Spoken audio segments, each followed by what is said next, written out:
It's been a great Christmas, and I can tell already it's going to be an awesome year. But before we get to any of this, any of it, there is something that I've really got to do first.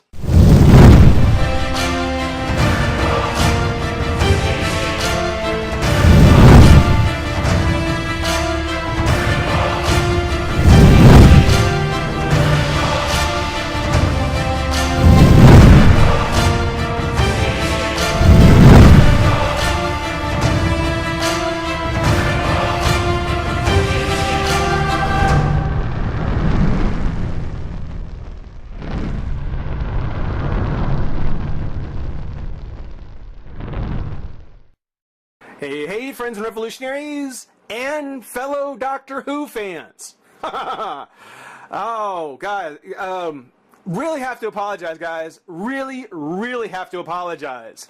Last year, about May, the 5th month, I figured it was time to kind of get back to this box set and take a look at each of the Doctors I had left to do up to the anniversary episode. And things just didn't work out that way. Just did not work out that way. So now the 50th anniversary is over.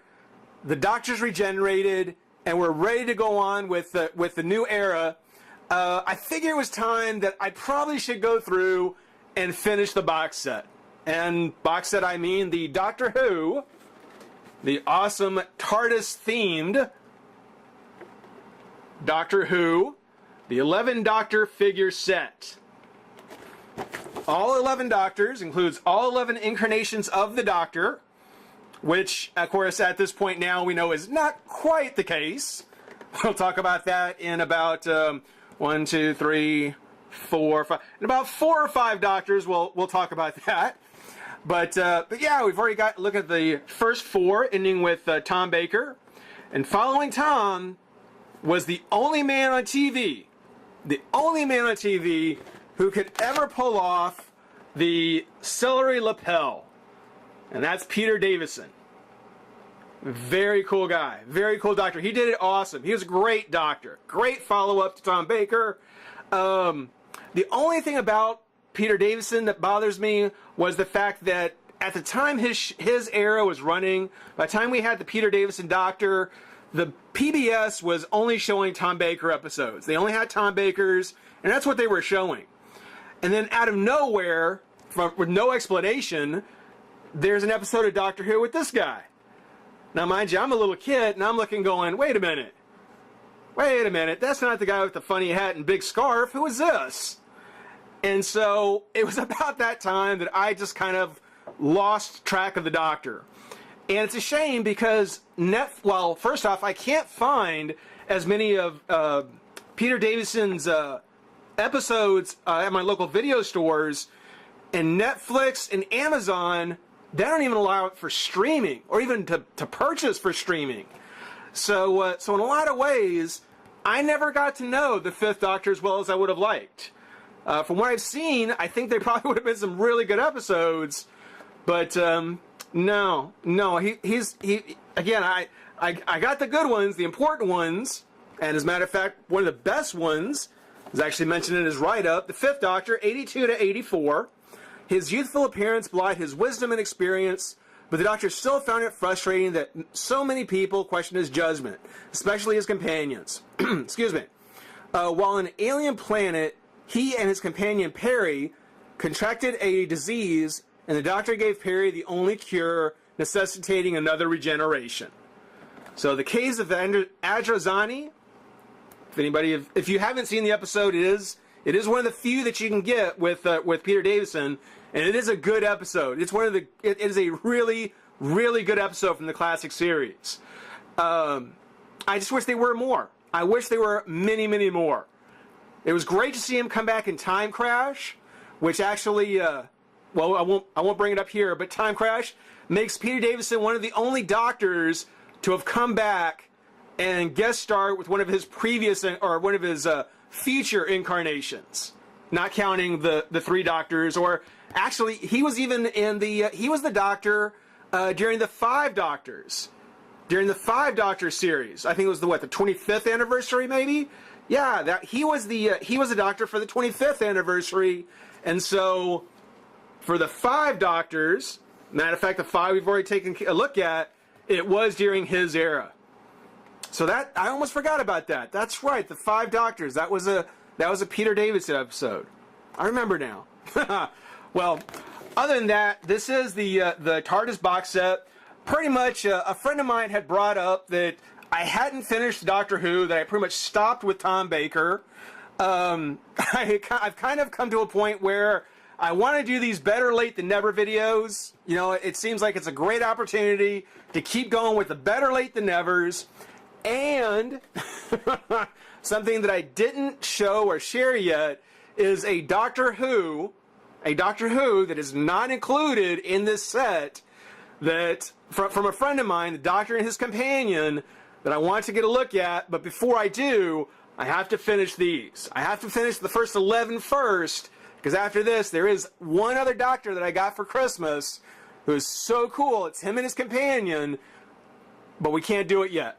We've got to look at the first 11 first. So stick around. We're going to open the doors to the TARDIS, take a look at the 5th Doctor, and have some fun. Be right back. All right, we've got the Doctor out of the TARDIS, and I know I've probably said this with a lot of the ones so far, and I'll probably say this a few more times before we're done, but this is an amazing version of the 5th Doctor. They did a perfect job on the Peter Davison's Doctor. I mean, on top of the costume, which is just nicely translated. I'm not so much of a purist as to be able to determine any kind of errors in the color, but from what I remember and from what I can remember seeing, I think they've got the Doctor's costume pretty much set. I think that's pretty much as spot on as you can hope to get from a figure. It is great. You know, whereas the previous Doctors always wore darker clothes, black, dark green, in Tom Baker's case, more of a grayish color. The khaki and red, the cricket jacket and sweater, the slacks. You know, for Peter Davison, definitely kind of made him a distinctive look at the time. And they just did a great job on the figure. Great job. This is also the time when the question marks on his collar start to come up. And the jacket is sculpted on. It won't come off. And it's pretty stiff. But you can see here on the one side the question marks. There you go. And it just got progressively worse over the last few regenerations. But it all kind of started here with the 5th Doctor. And he looks so good. So good. Now, for the sculpt on the body and the costume, for as good as all that is, if you take a look at the face sculpt, that is just completely perfect. That is such a great look, or great achievement in the sculpting of the Doctor's face. I mean, when you take an actor and turn them into an action figure, you look at NECA or some of the other movie line figures, or even TV show figures.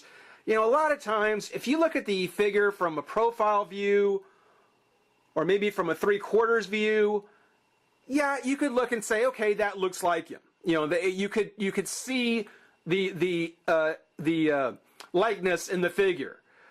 But very rarely have I got a figure based on a live actor who, when you look at them face on, when you look at it just straight on, looks as well as Peter Davison does. That is just a great sculpt on his face.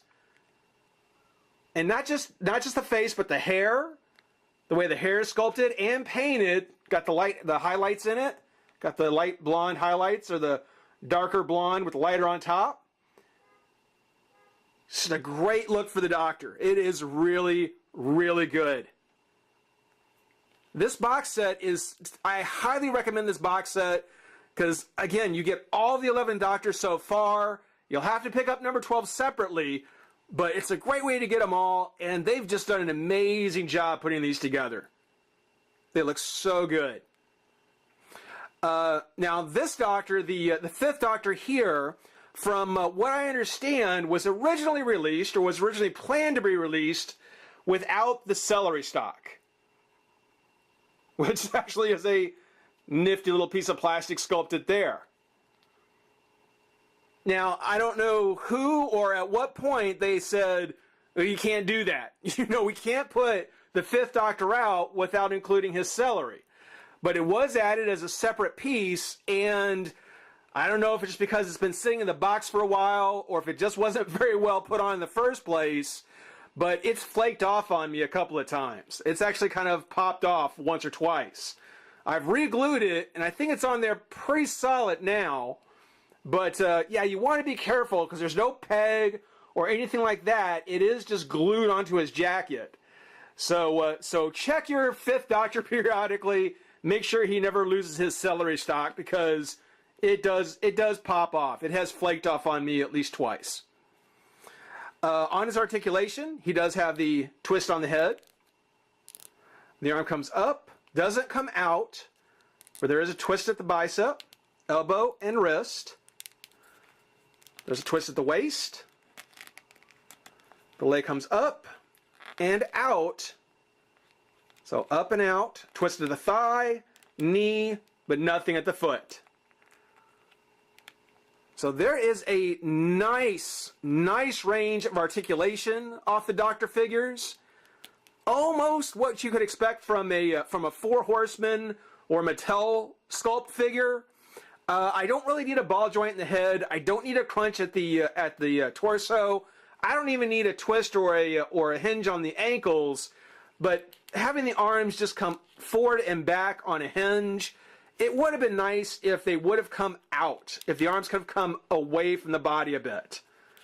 I mean, it's not critical, and all the other articulation is great to have. It would have been just the only change in the style of the figure that I would have made. The only one I would have made. But a great looking Doctor. Fifth Doctor is very awesome. Oh, the shoes. For anybody who hasn't seen the 50th anniversary, just a quick spoiler, not too bad, but in the 50th anniversary, there was a lot of teasing of the 10th Doctor because of his shoes, his sand shoes, and it was a good gag. I mean, it was a good gag of them poking fun at each other. But for anybody who's seen Time Crash, the mini episode, the charity episode where 5 and 10 meet, 10 makes a point of showing off the fact that his shoes, his stylish shoes, was the same as the shoes that the Fifth Doctor would wear. So, kind of making fun of the 10th Doctor and his sand shoes kind of makes people forget, or kind of makes you think the Doctor's forgotten that wasn't the first time he's worn them. He's worn shoes like that before in his 5th regeneration. So, just a little bit of a spoiler, just a little bit of fun there with the Doctor, and just the fact that the 10th Doctor, the 10th Doctor with his shoes, the glasses, they make a point of showing how the two modern Doctors, Matt Smith and David Tennant, really drew a lot of inspiration from Davison, and how he kind of really was a little ahead of his time for being the Doctor. And his figure turned out great. He'll be a nice addition, one that you have to have if you're collecting the Doctors, but one that actually turned out really well at the same time. For his accessories, like the others, he does come with his little sonic screwdriver, which is nice because for Doctor Who fans, that it was actually the 5th Doctor who would ultimately be the last Doctor up until the modern era who would use the sonic screwdriver, or who would have it. It was during his run that the sonic screwdriver was destroyed and wouldn't come back until the TV movie with McGann. So for as short a time as he had it, they did go ahead and give him his sonic screwdriver, which is cool. I'm all for that. It's certainly going to beat out the accessory that would be known to go along with the one after him, the 5th or the 6th Doctor, but we'll get back to him here pretty soon. In the meantime, hope you enjoy watching. Rate, comment, subscribe, join the revolution. We'll see you soon. Bye-bye.